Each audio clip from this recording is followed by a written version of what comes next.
Kisah Para Rasul 2 ayat 13. Tetapi orang lain menyindir, mereka sedang mabuk oleh anggur manis. Kisah Para Rasul 4. Ketika Petrus dan Yohanes sedang berbicara kepada orang banyak, mereka tiba-tiba didatangi imam-imam dan kepala pengawal bait Allah serta orang-orang Saduki. Orang-orang itu sangat marah karena mereka mengajar orang banyak dan memberitakan bahwa dalam Yesus ada kebangkitan dan dari antara orang mati. Mereka ditangkap dan diserahkan ke dalam tahanan sampai keesokan harinya, karena hari telah malam. Tetapi di antara orang yang mendengar ajaran itu, banyak yang jadi percaya, sehingga jumlah mereka menjadi kira-kira 5.000 orang laki-laki. Demikian. Ya, silakan Ibu Salma lanjutkan. Baik, saya akan membacakan dari Kisah Para Rasul 7 ayat 54 sampai 60. Beginilah pembacaan firman Tuhan. Jika anggota-anggota Mahkamah Agama itu mendengar semuanya itu, sangat tertusuk hati mereka. Maka mereka menyambutnya dengan gertakan gigi. Tetapi Stefanus yang penuh dengan Roh Kudus menatap ke langit, lalu melihat kemuliaan Allah dan Yesus berdiri di sebelah kanan Allah. Lalu katanya, sungguh, aku melihat langit terbuka dan Anak Manusia berdiri di sebelah kanan Allah. Maka berteriak-teriaklah mereka dan sambil menutup telinga serentak menyerbu dia. Mereka menyeret dia keluar kota lalu melemparinya. Dan saksi-saksi meletakkan jubah mereka di depan kaki seorang muda yang bernama Saulus. Sedang mereka yang melemparinya, Stefanus berdoa. Katanya, ya Tuhan Yesus, terimalah rohku. Sambil berlutut, ia berseru dengan suara nyaring, Tuhan, janganlah tanggungkan dosa ini kepada mereka. Dan dengan perkataan itu, meninggallah ia. Demikian. Ya, lanjutkan yang satu ayat lagi, pasal 8 ayat 1a.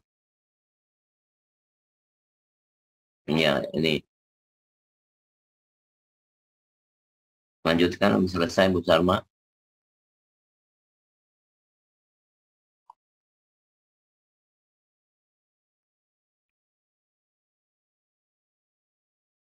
Ya, Bu Salma, lanjutkan lagi. Saulus juga setuju bahwa Stefanus mati dibunuh. Ya, terima kasih untuk para lektor, Ibu Neliana dan Ibu Salma.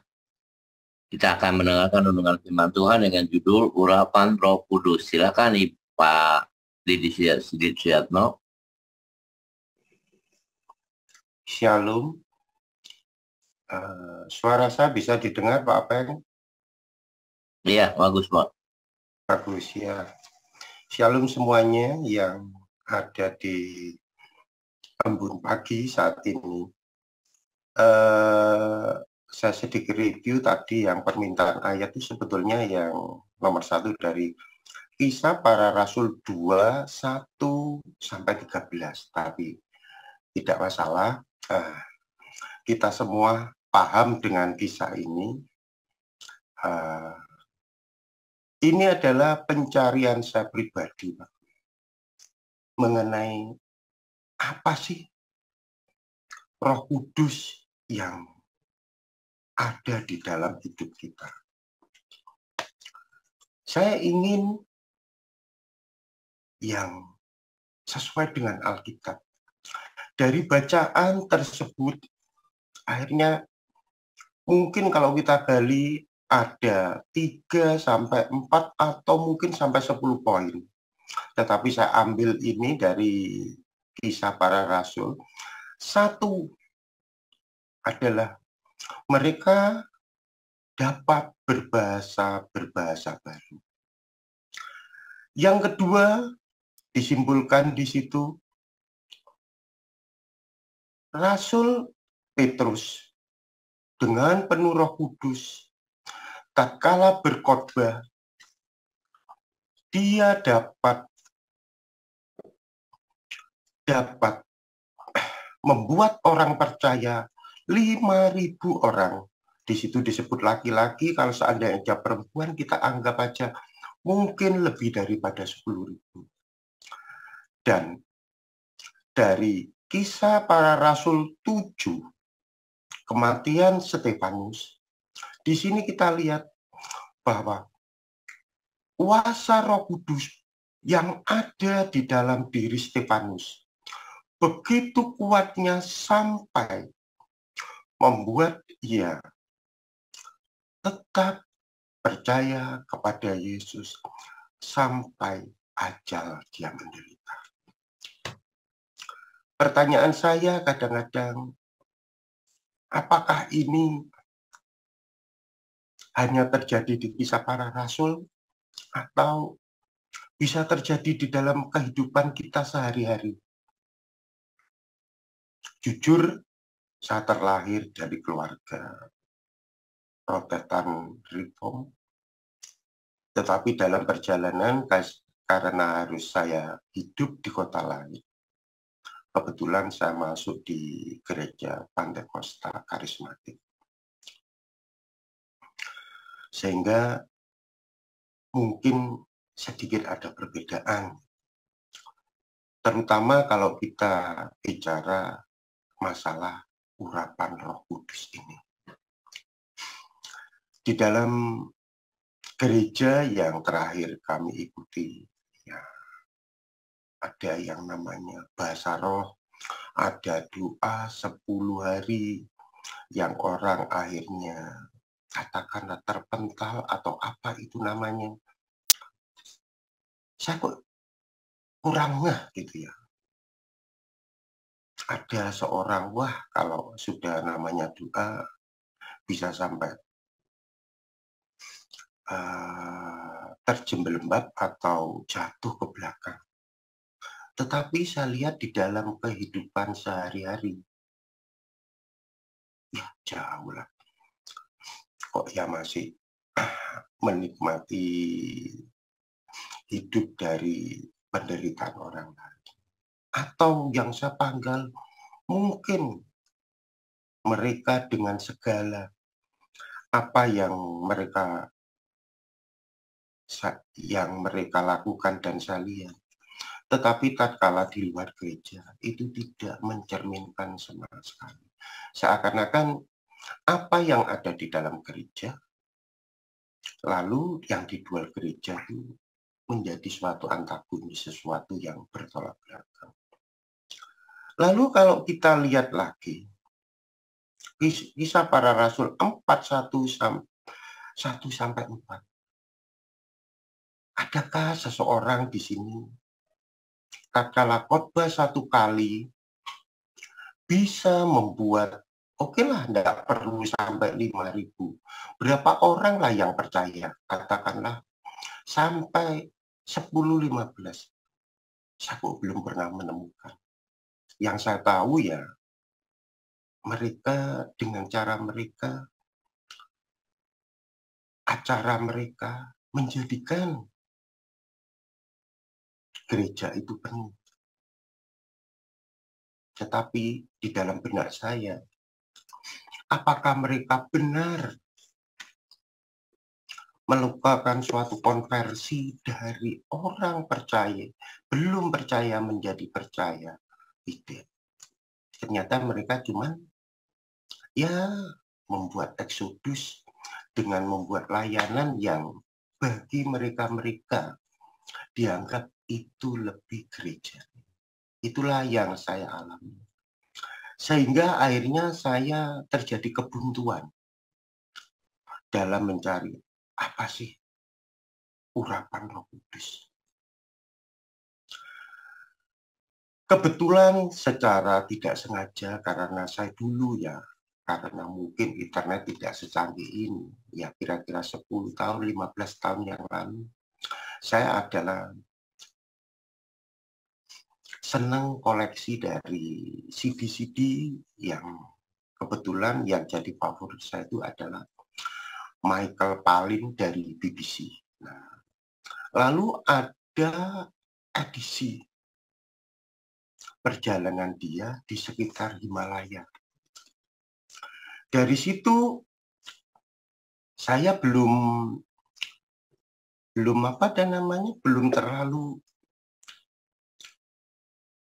apa keterkaitan yang saya cari dengan Michael Palin ini.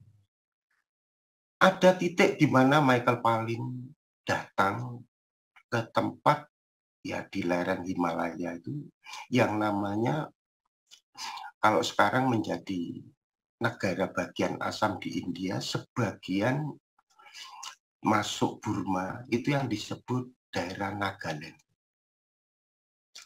Di situ waktu kita lihat di dokumentasi Michael Palin, luar biasa. Ternyata boleh dibilang komunitas dari daerah yang namanya Nagaland itu boleh dibilang mendekati 100% adalah orang Kristen Protestan. Saya heran kalau kita lihat sejarahnya, suku-suku di Nagaland itu adalah suku yang terkenal sebagai pemburu kepala, atau mereka senang mengayoh, ya mungkin kalau dulu di tempat kita orang Dayak atau ini adalah budaya suku-suku di daerah Nagaland sana. Siapakah mereka kok bisa merubah dari bangsa pengayau menjadi bangsa yang sekarang ada di dalam kekristenan? Ternyata kalau kita pelajari lebih dalam lagi, ternyata ada seorang yang menjadi pionir. Tatkala di tahun 1800-an, di mana banyak sekali misi misionaris masuk ke Asia atau menyebar ke seluruh dunia, termasuk di daerah Nagaland tersebut. Ada orang percaya di sana. Beberapa sumber itu mengatakan namanya Noseng, ada yang mengatakan Nokrang. Ya, kita ambil aja yang Nokrang atau Noseng, kita anggap sama. Dan ini adalah kisah nyata dan termasuk bagian dari catatan sejarah di beberapa misionaris yang ada di negara barat. Dikisahkan bahwa Nokrang itu adalah orang yang percaya Yesus.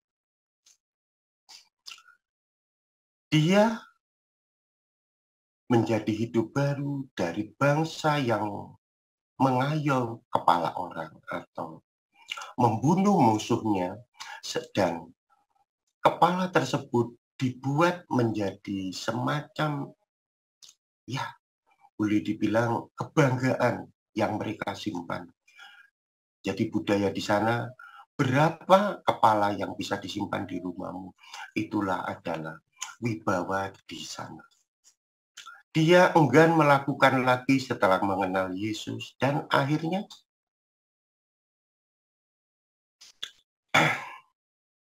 sang kepala suku memanggil dia untuk bertanya, mengapa engkau meninggalkan budaya kami, kepercayaan kami, dan engkau percaya kepada ajaran orang asing?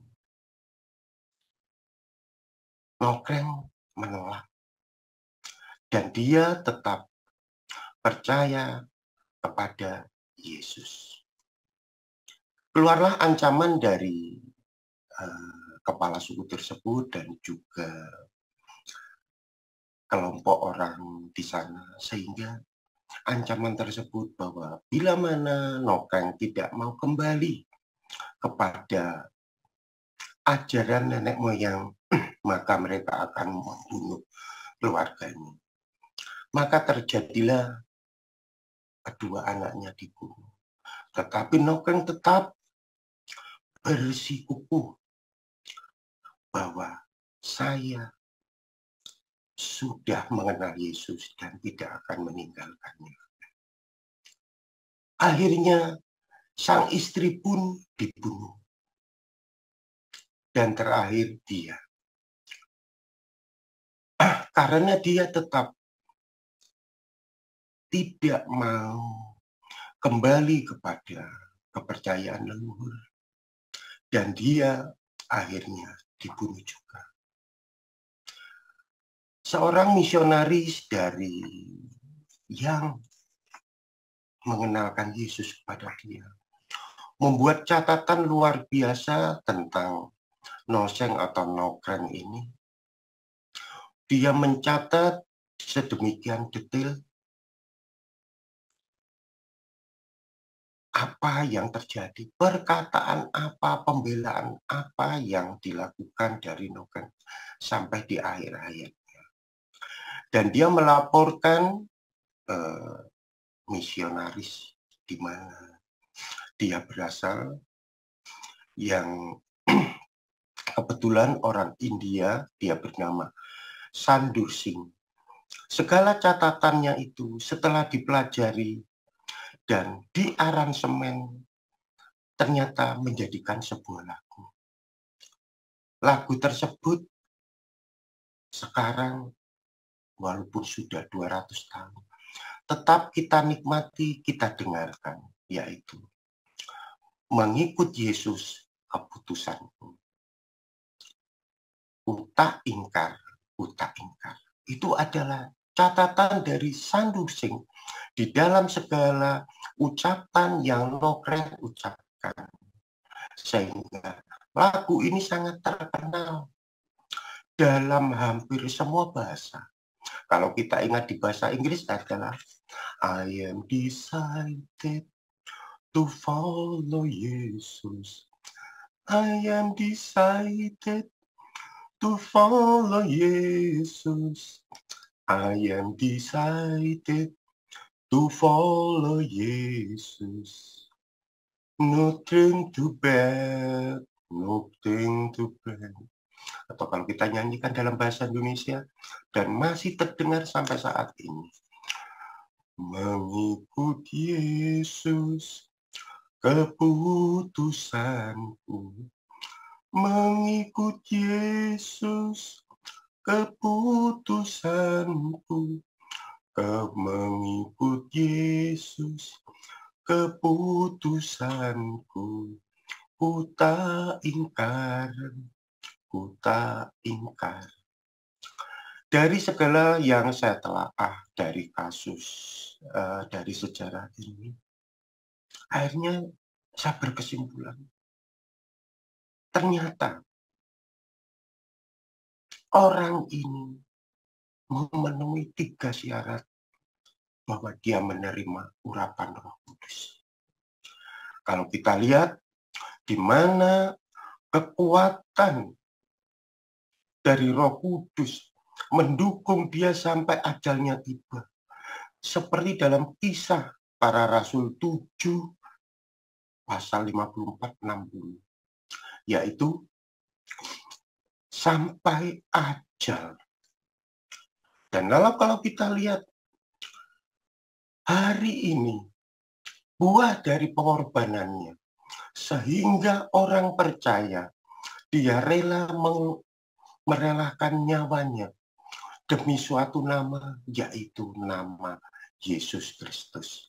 Sehingga hampir ratusan ribu di daerah situ, jadi di daerah Nagaland, dari suku Garu dan suku-suku lainnya di dalam lingkungan Nagaland adalah menjadi pengikut Kristus. Lalu yang pertama, di sini dikatakan di Kisah Para Rasul 2, 1-13. Mereka mempunyai bahasa-bahasa baru. Nokren sudah menciptakan suatu lagu dengan mungkin 1000 bahasa dan dinyanyikan orang lain. Persis seperti Kisah Para Rasul 21-13. inilah pencarian saya. Apa yang disebut urapan Roh Kudus? Urapan Roh Kudus menurut Alkitabiah, yaitu ada di Kisah Para Rasul yang telah dibacakan tadi.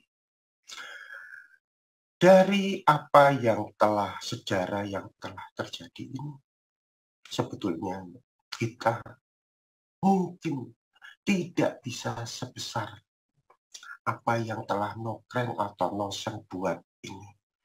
Tetapi kita bisa meniru dari sebagian kisah hidupmu, kekukuhan hati, keteguhan hati, apapun yang terjadi, bahwa Yesus adalah pilihan dia untuk menjadi orang percaya. Dan saudara-saudara, apa yang saya lakukan hari ini mungkin sangat jauh. Saya ada kerinduan hati untuk tetap memberi makan, dan sampai saat ini saya tetap lakukan. Dan saya juga sudah kurang lebih setengah tahun ini menjadi mengisi waktu di LP di kota saya. Dengan sama-sama berbagi, kita berbicara dari hati ke hati agar mereka merasa ada yang peduli kepada mereka dan juga tentunya memberi makan kepada mereka. Dan terakhir, minggu yang lalu, tepatnya hari Sabtu, saya mendapat tugas dari komunitas ini untuk bisa membaptis seseorang. Demikian teman-teman dan saudara-saudara. Saya ingin bertumbuh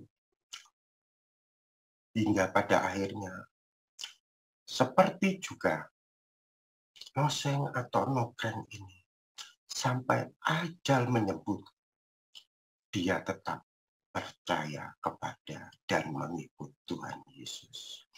Shalom semua saudara-saudaraku, mudah-mudahan cerita sejarah yang saya gali dan saya ingin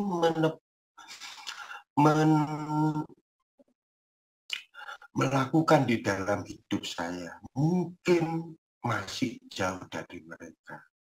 Pada akhirnya saya ingin selalu dekat di dalam Kristus.